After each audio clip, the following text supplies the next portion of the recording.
Psalms 107 verses 10.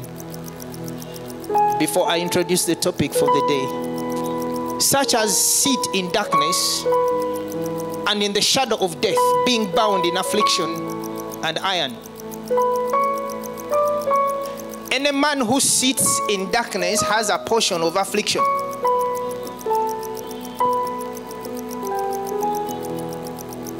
So when you sit in darkness, your portion is affliction. Is being bound in affliction and in iron. Give me a message version of that. Some of you were locked in a dark cell, cruelly confined behind bars. So when you have no light, you are confined in cruelty. So light is a very important aspect of our lives. That when you sit in darkness, you are courting affliction. So there are people who sit in darkness. Isaiah 9:2. But there is a solution to that. The people that walked in darkness, now the other ones are sitting, but these ones who walked in darkness have seen great light. They that dwell in the land of the shadow of death, upon them has light shined. If you are in darkness, there is hope today that God is going to send the light of His word that is going to transform you for the better. Am I talking to somebody? Where darkness is, it is synonymous with affliction. In any area of life where a man is afflicted, it's because they lack light. The daylight strikes, that is the end of cruelty. And that's the end of the affliction. Job 29:3.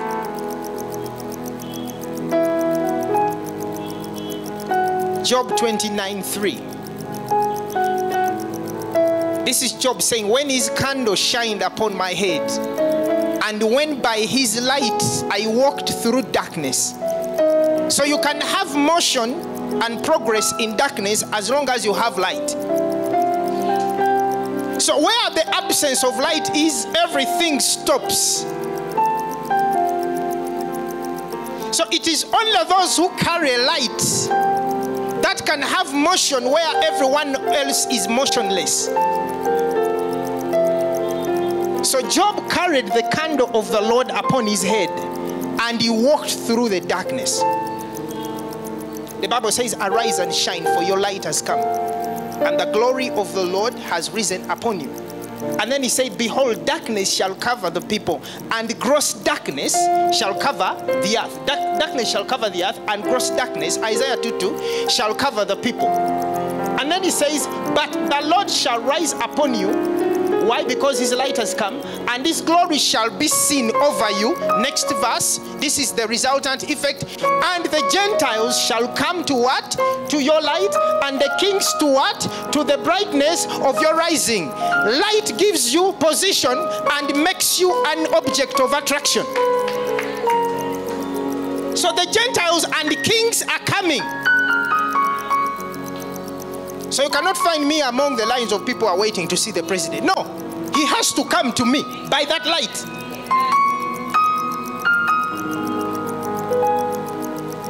So I can't testify if I went to the State House. That's not a testimony. I testify when the State House comes to me, because the kings have to come to my brightness, to my light, not me going there. That will be a demotion for me. So there is a position in God where kings come. Did somebody come to the lunch hour today? So what do you need to do? Acquire light. Job said, by his light I walked through darkness. Now, what kind of darkness are you going through? The Bible says there is a light that shines upon everyone that comes in this world. That is the light that transforms your life. Can I hear an amen? Genesis chapter 22. I've started now. I was giving you a refresher of last week's message. Genesis chapter 22 verses 1 to 3. And it came to pass after these things that God did tempt Abraham. How? And he said to him, Abraham, and he said, behold, here I am. And he said, take now your son, your only son Isaac, whom you love, and get thee into the land of Moriah, and offer him there for a burnt offering upon one of the mountains which I tell you of. Continue. And Abraham, without resistance, without hesitation, without deliberation, without thinking, rose up, not later in the day, early in the morning, and he left. Very strange. God is not asking him for 1,000,000 shillings. God wants a sacrifice of his son. There is no thinking, there is no deliberation. Early in the morning, the man saddles his ass and leaves. I can't do that. He left before immediately.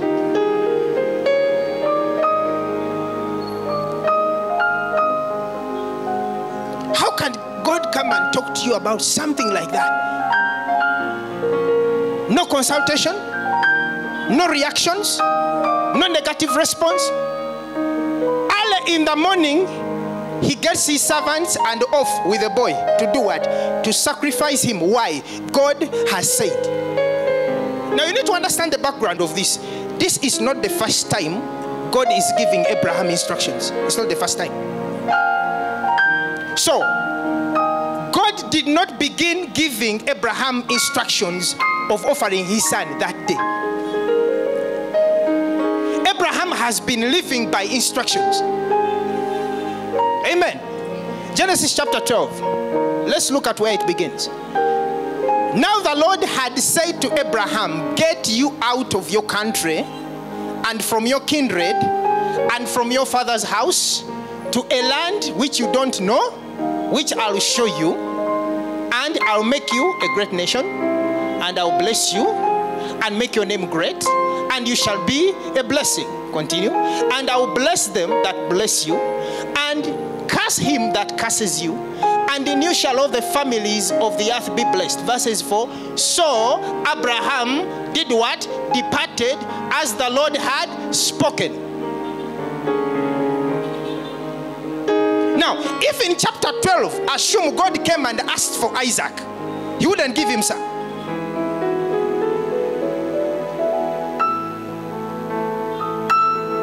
Assume in chapter 12, when Abraham is called to leave his father's land, if God asked for Isaac in chapter 12, Abraham would not give him.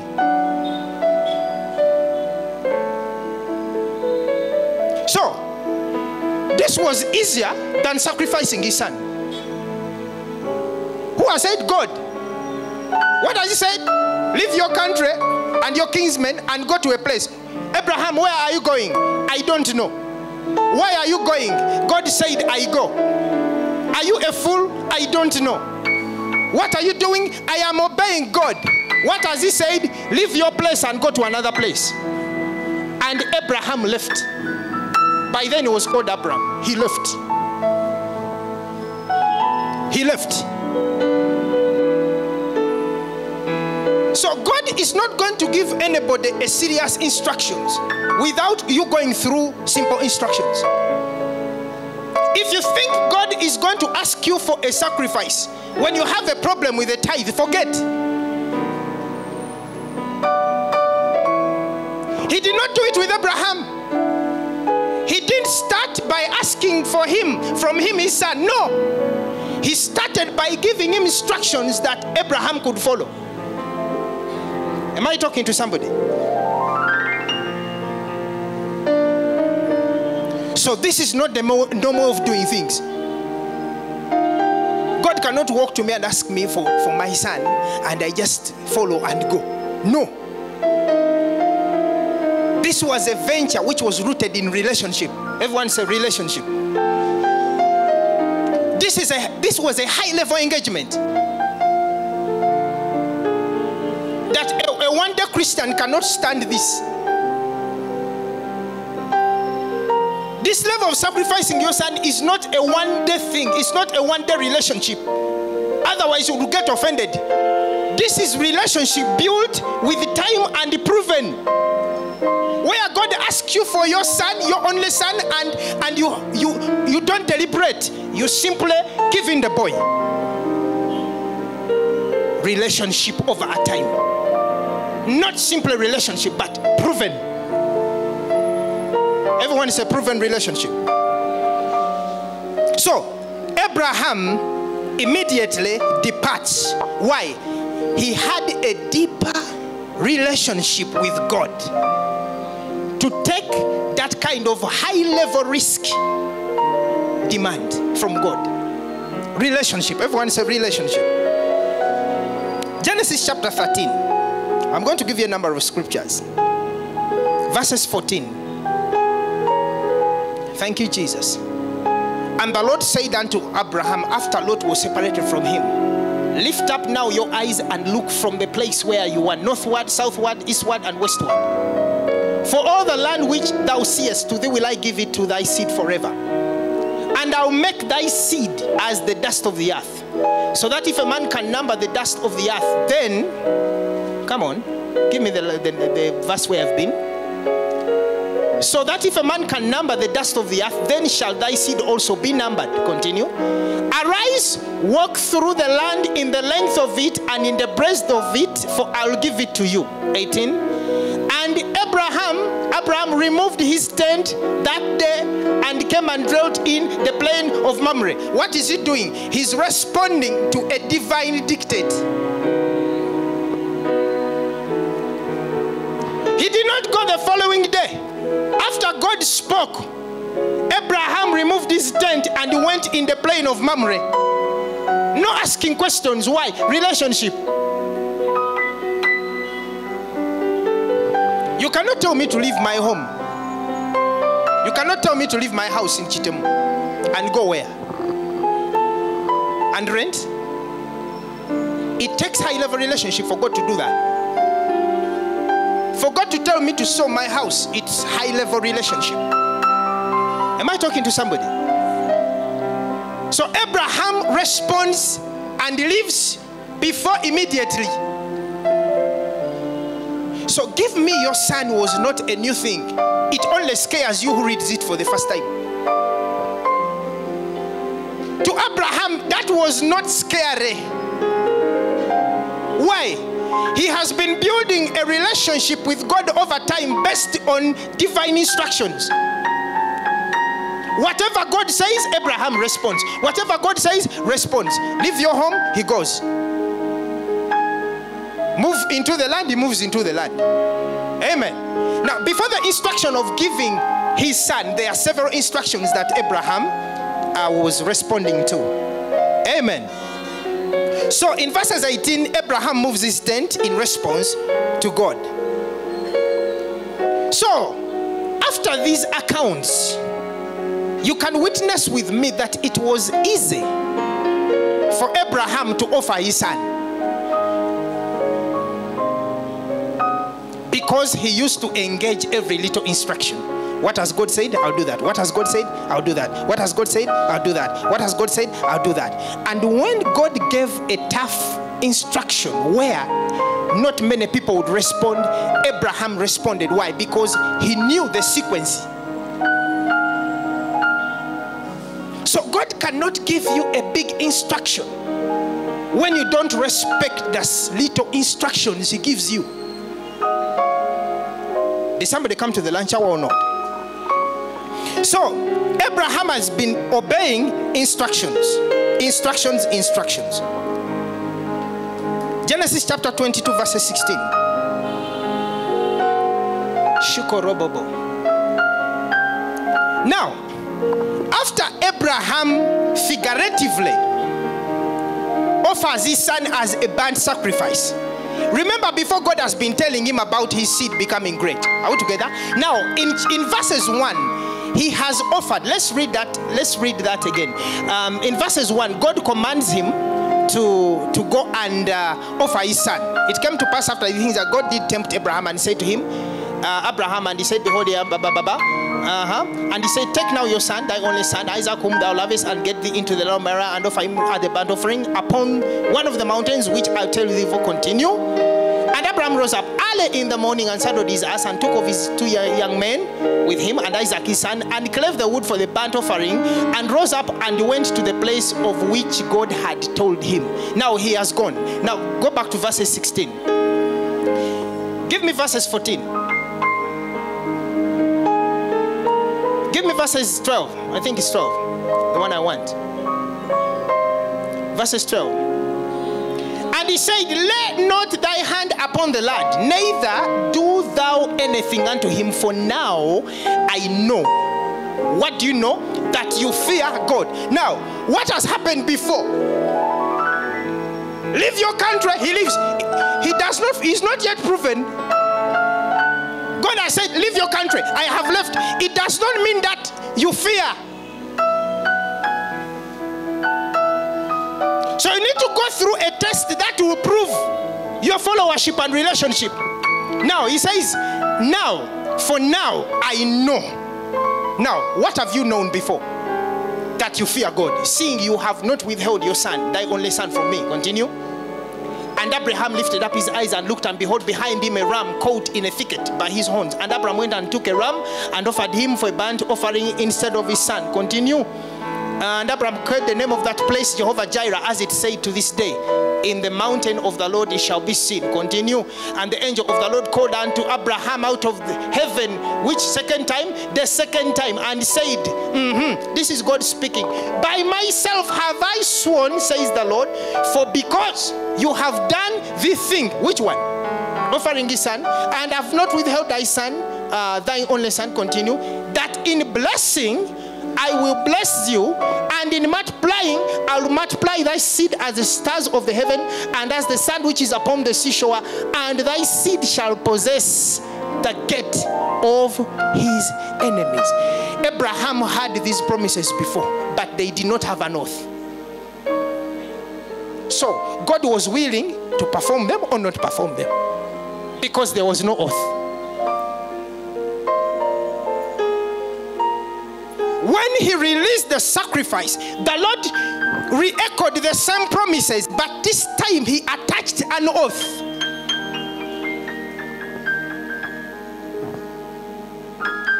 He sworn by himself. Last time I gave you an example, and I said this is what God did. He first put his finger on the tongue and cut the neck, and then pointed upwards and said, I swear.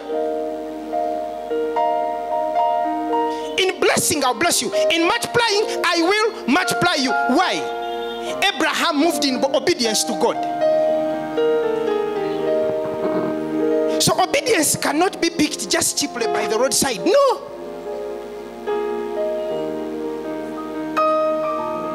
Obedience does not flow automatically. Obedience is built over with time. Obedience is a function of relationship. Leave your country, that was easy. He left. Move around the land, he moved. That was easy. Now, the last card one was on this one. Offer your son as a burnt offering. And he moved, sir, to offer the son. Let me give you a reason why he offered the son. Apart from him fearing God. Amen. So obedience of Abraham to God came with relationship with God, putting a time factor or a time element. So obedience is a time factor.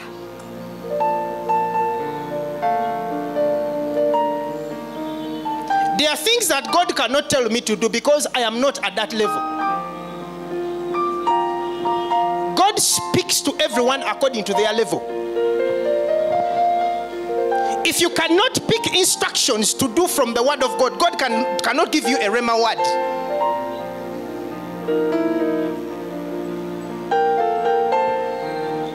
If reading the word and doing it is a problem, Forget about you closing your eyes and God speaks audibly. He will not speak. Because that level comes from the first one of reading the word and doing it. Am I talking to somebody? Love your enemies. Okay. Now, I still have a problem with that. Okay, you not go to the next level.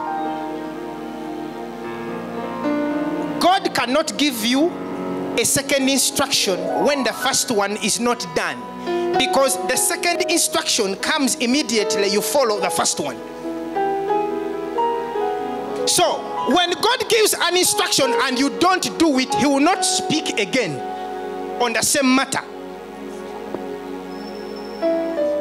Okay, where do you get it? This is the scripture. Samuel, Samuel, Samuel, Samuel. The boy runs to Eli. I am here, sir, because you have called me. Me, I didn't call you. Go back and rest. He goes back to sleep. Samuel, Samuel, Samuel, Samuel. He runs to Eli. Hey, what is the problem? I am here, sir, because you called me. Go back and sleep. I never called you. God came back. Samuel, Samuel, Samuel, Samuel, Samuel, Samuel. He ran back to Eli. And he said, God was willing to call for the complete year until the boy can recognize him. Samuel never got a second instruction until he recognized the first one. Amen. And when he was given the password, that is when God spoke. Otherwise, it was going to be a game of calling his name and him running to Eli. So there was no way God was going to corner Samuel until he knew the voice of God. Because what Samuel knew was the voice of Eli. Because God speaks like your master.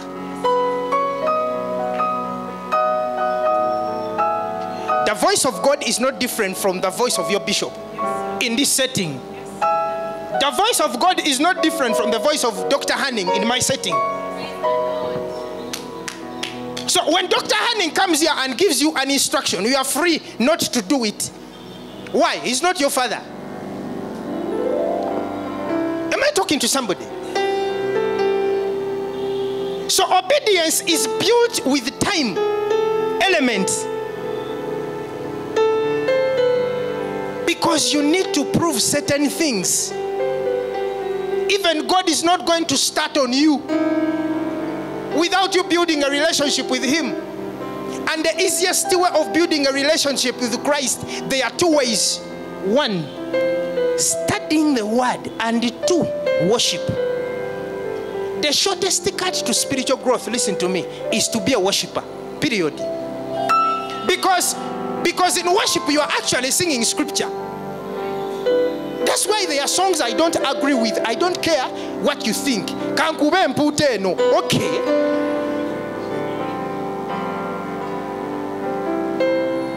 Let your will be done on earth as it is done where? In heaven. What songs are sung in heaven? Amen, blessing and glory. Holy, holy, holy. But the songs we sing here, heaven will disown us. Because we sing songs that are not registered anywhere in heaven. We sing for entertainment. Am I stepping on somebody's toes? There are songs where you sing, if the radio, in heaven they had tuned a certain radio, God says, shut it off right now. Because the songs don't reflect. Excuse me, our lifestyle is only limited to the word. If it is not the word, whatever you're doing, that's your business. Okay, let me say this. I'm not saying it is the law. I get so pissed when people invite me for a Christian function. Because somebody is introducing. Then they put on Smanya. Smabi. The Holy Ghost is pushed out of the whole occasion. And when the parents are born again, I'm not talking about parents that are not born again. The parents, both of them are born again. We have a kwanjua. The music can come. Do you know what you're doing? When you obey God, you have to forego what you want. You become exemplary. And if you are an elephant, you become a white one. Have you ever seen a white elephant? Anywhere? So we build obedience with the time element. Everyone say obedience with time element.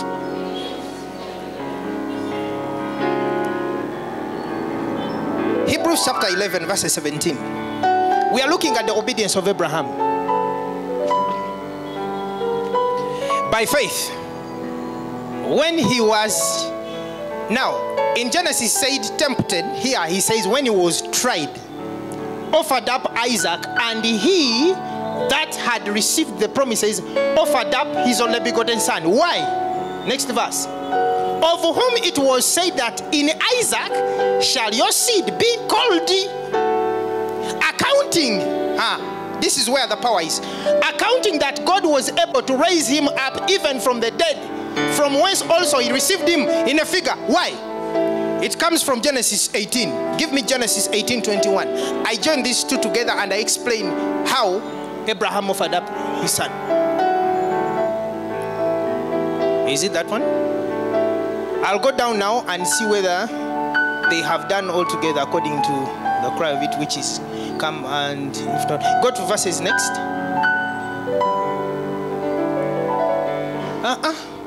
That's not the scripture. How did I misquote the scripture?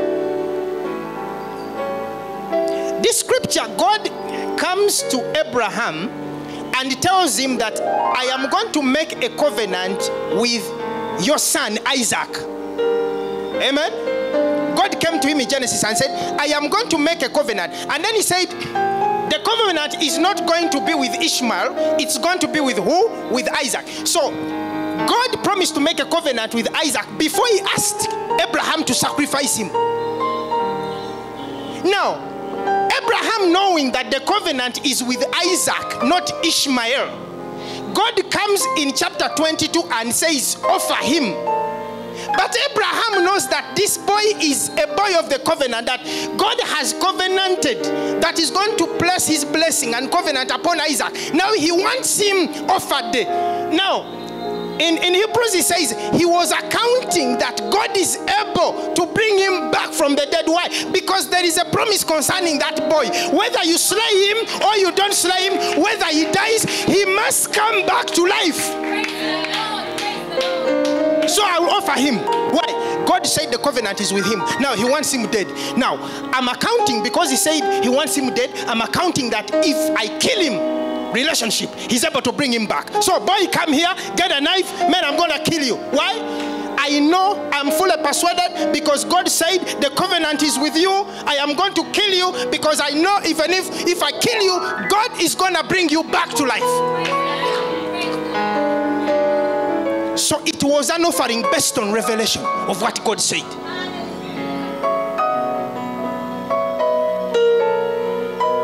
Am I talking to somebody? So it was easy for Abraham to give Isaac because there was a promise concerning the boy who is supposed to be dead. When God saw the determination of Abraham, it is only the angel of the Lord who stopped the knife. And God said, don't harm the boy. Before he killed the boy, he killed him in a figure. And God gave him a promise on oath. In blessing, I will bless you and multiply your seed. That is why if you are a born-again Christian and you are a seed of Abraham, you are operating under the blessing on oath. You've not heard that? So if you are moving in luck, you are moving in luck because you celebrate it. There was a sacrifice given and a blessing given on oath, where God says it was a promise before, now it's no longer a promise, it is an oath. God has sworn. Another scripture says by two immutable things that it is impossible for God to lie. He has taken an oath. That is why I cannot quote sickness. That is why I cannot quote poverty. I cannot. That is why I cannot beg. I am a seed of Abraham with a blessing released on oath. Excuse me. If the blessing is released on oath, no demon, no individual, no human being anywhere can withhold that blessing. The oath will deal with them. Before the word acts, the oath will do. Amen. I don't know whether we're here. So the obedience of Abraham begins with little simple instructions which he obeyed. And with the time, he got to learn how the instructions of God are obeyed. Abraham never got stuck. Today, this is the New Testament. You cannot start preaching and not talk about Abraham.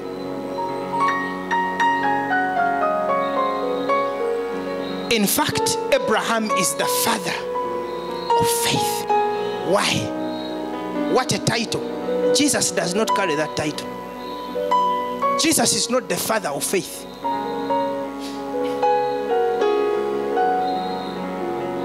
Abraham is the father of faith. Why?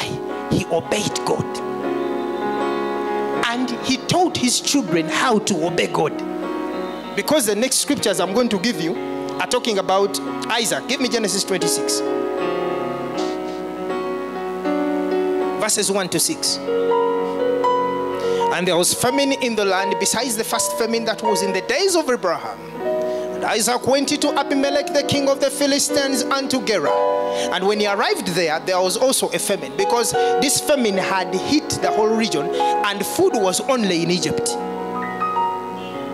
Am I talking to somebody? And the Lord appeared to Isaac and said to him, don't make a mistake and go down to Egypt. Dwell in this land which I shall tell thee of. Continue. Sojourn in this land, and I'll be with you. I will bless you. For unto you and unto thy seed I'll give all these countries. And I'll perform the oath. What is he performing? Banange, help me. What is he performing? He has run out of wherever Hebron. He has gone to the land of Philistine. There is also hunger there. He's planning to go to Egypt. And God comes and said, you are not going to Egypt. Remain here, because there is an oath hanging. As long as that oath is hanging, whatever you are planning, you will do in this land, you will prosper. Continue. And I'll make thy seed to multiply as the stars of heaven, and I'll give unto thy seed all these countries, and in thy seed shall all the nations of the earth be blessed. Continue. Because God is blessing Isaac, because Abraham obeyed my voice and kept my charge, my commandments, my statutes, and my laws. Because God is gonna bless you because Abraham obeyed. You are not here.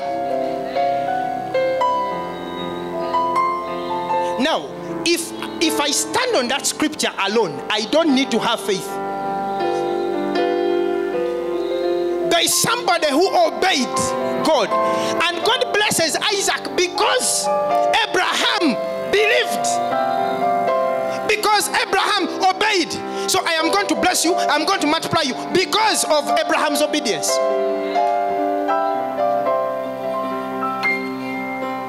Christ has redeemed us from the curse of the law, as it is written, cursed is everyone that hangeth on the tree. That the who? The blessing of who? Of God? The blessing of who? One man who obeyed. Abraham comes to what? To the Gentiles. What did Abraham do? He offered his son. He built a relationship with time. And when God asked for the most special thing, he gave it. So Isaac is a beneficiary because Abraham obeyed. And God released the blessing on oath. So what keeps you in luck? It's a question I'm asking. Because I don't see Abraham in luck.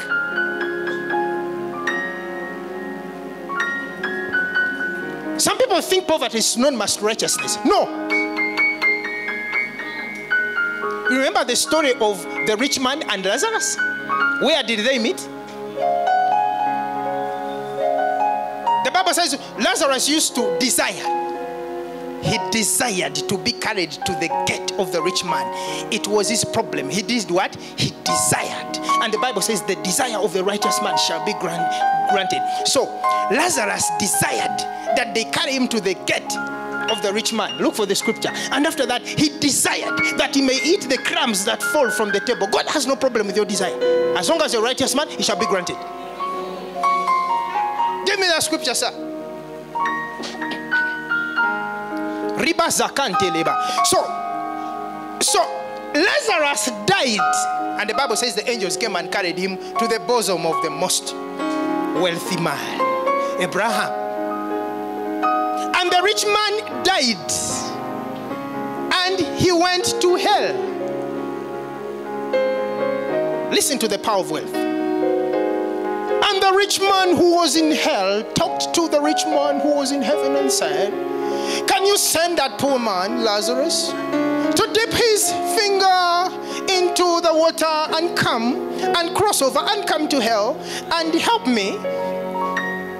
Why couldn't he send Abraham, sir?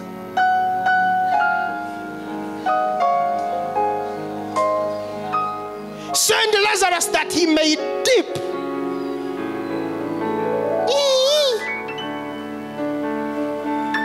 The obedience of Abraham has procured for us a blessing on earth. It is Jesus telling the story, not Isaiah. Jesus. Amen. So if you know that you have a blessing on earth, don't accept the word impossible.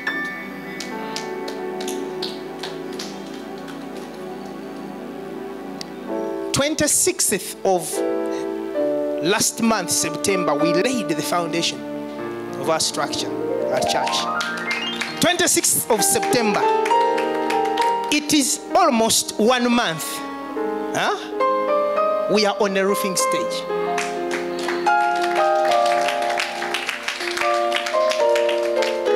I am sleeping like a baby. I have released a scripture and it says like this: unless if the Lord buildeth, the builders build in vain. Another one: I will build my church and the gates of hell shall not prevail. Another one: he shall supply according to his glorious riches in heavenly places in Christ. Excuse me, we have used the most expensive things. I wish I could show you the clip. Hey, the blessing on earth. I've not appointed a building committee because they don't share the same faith I have. By their prayer of unbelief, they will stall the project. Because if they look at the huge sums of money involved, they will say, when are we going to do Musumba? No, I'm concealing it. Am I talking to somebody?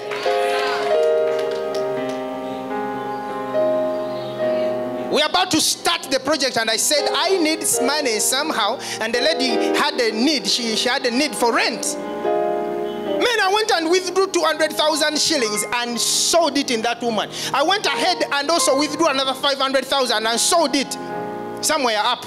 Because for us, for me, I saw below and I also saw up. 17 million came.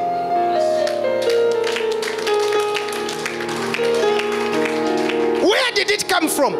From a bank called His Glorious Riches in Heavenly Places. You know what? I am operating the blessing on earth. How much do you need on a roofing stage? I don't need anything. How much is it going to cost? It's going to cost God. You should see me the way I talk in church when I'm pocketing. Because none of us has the capacity to do that building. State of the art, aluminium glass walling, curtain walling. What are you talking about? Excuse me, I'm not here to brag. I'm here to just tell you that we have access to the blessings on earth. Do you know, when we started building, I have not gone into a period of time where I don't have money. Because when the building project started, I decided that I'm going to increase my tithe to 20%. I increase my tithe to 20%. I tithe 20%. And if God is not careful, I may tithe 90% and remain with the 10 and see what it means to remain with the 10. Because when you remain with the 10%, you're actually operating in the full blessing. Because that's what God has. Now, I need also to get to that level where you can tithe 90% and operate on 10%. You operate like God. That means angels will send ravens to feed me. Hallelujah. So the obedience of Abraham procures for us a blessing on earth. God did not come to Abraham and ask for his son before Abraham built a relationship.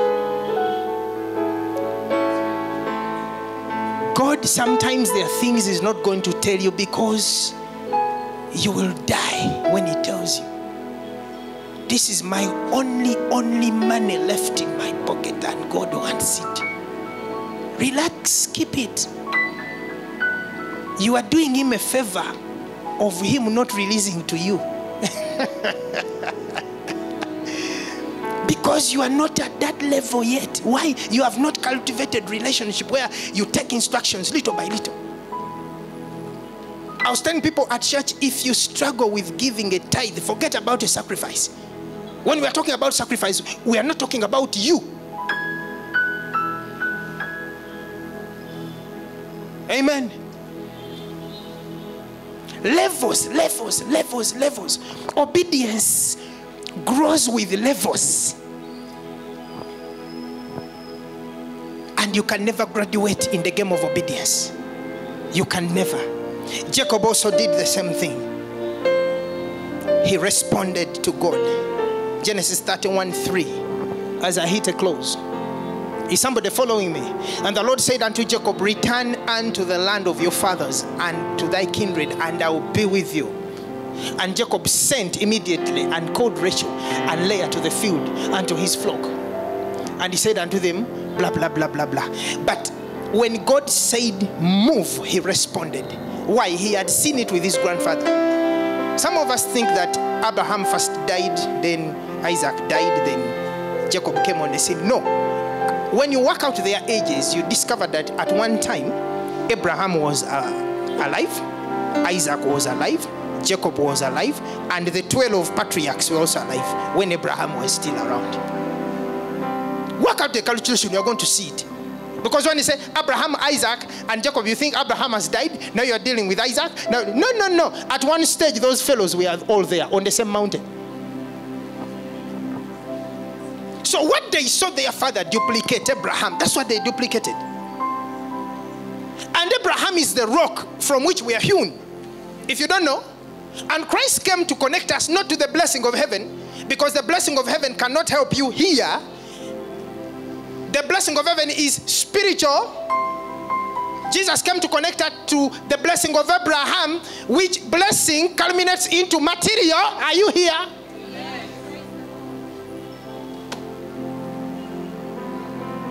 Some people think we are preaching, we're just preaching. Those are preachers, prosperity gospel preachers. No.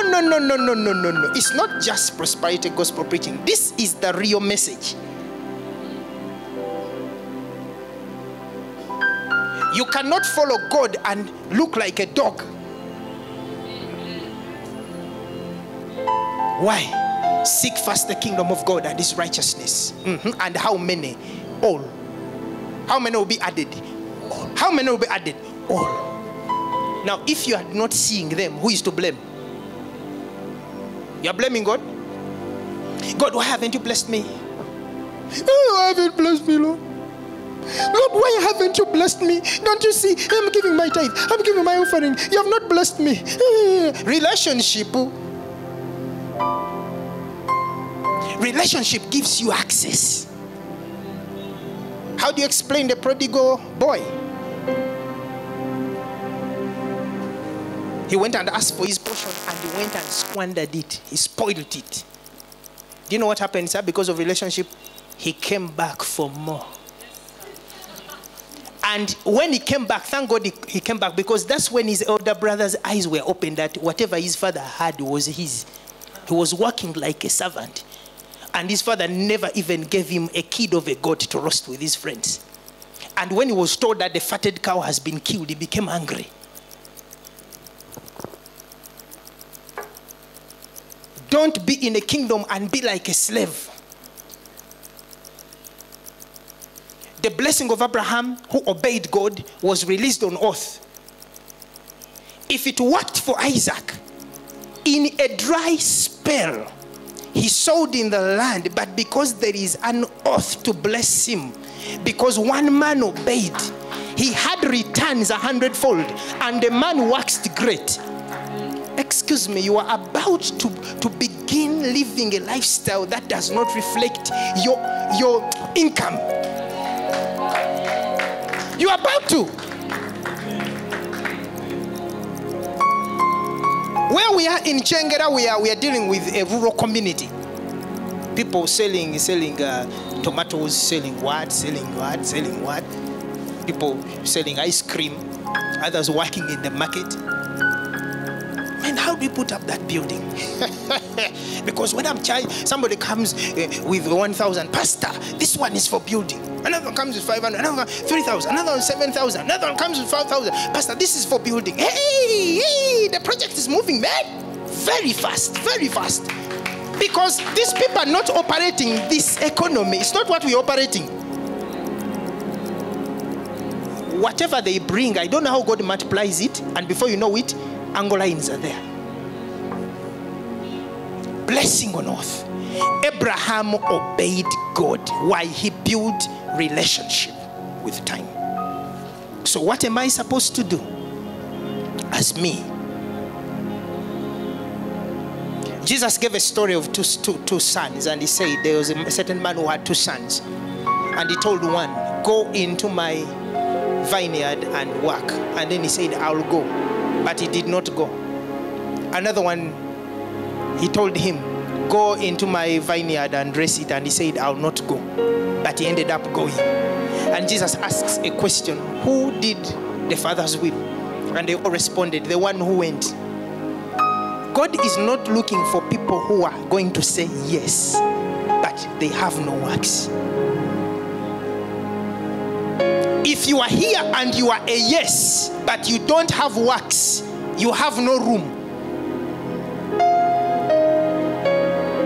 This is what I tell people at church. If you have no works, don't waste your time preaching the gospel. The gospel does not make sense if you don't have works. So what are you going to tell people? Come to Jesus, he will save you from your sins. And you are living right inside the sin. I cannot accept that kind of Jesus somebody presents to me if they don't have works.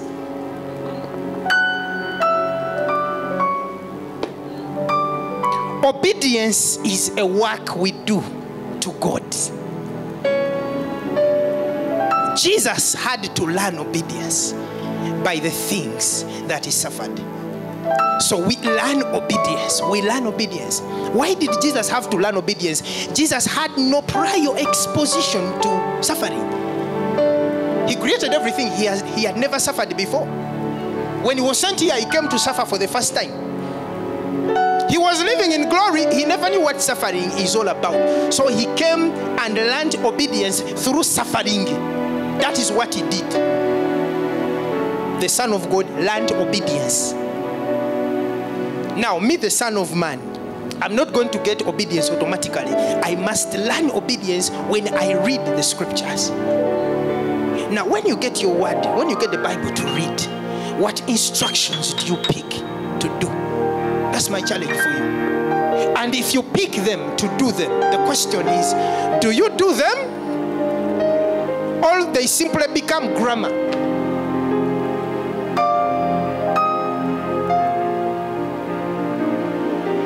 Forgive those who have wronged you. And that takes obedience. Now, if you cannot obey that word, whatever God says after that, you'll not obey. Sometimes there are people that are trapped in grips of life, and all it takes is for them to obey what God is saying, to let go, forgive. Because when you hold anybody against you in your heart, you are actually holding yourself. Are we set to obey God? From the least instruction, any instruction you don't obey closes the channel to hear from heaven. Until you obey it, God will not come back. So I don't want God to leave me. So this afternoon I want you to ask God, not stand up, just ask God in your heart for the grace to be able to obey, just like Abraham obeyed. Ask him to obey every simple instruction he gives you, because it will open up a door for high level obedience. Father, I thank you for my life. My father of faith, Abraham, obeyed God because you gave him regular instructions which he executed. Even at a time when it looked very hard for him to give his son, he gave him because he had learned obedience. Give me obedience. Give me the grace to obey every small instruction that you give, that when I obey it, you may open up my life to better things. In Jesus' name. And everyone say, shall we slap our hands for the Lord?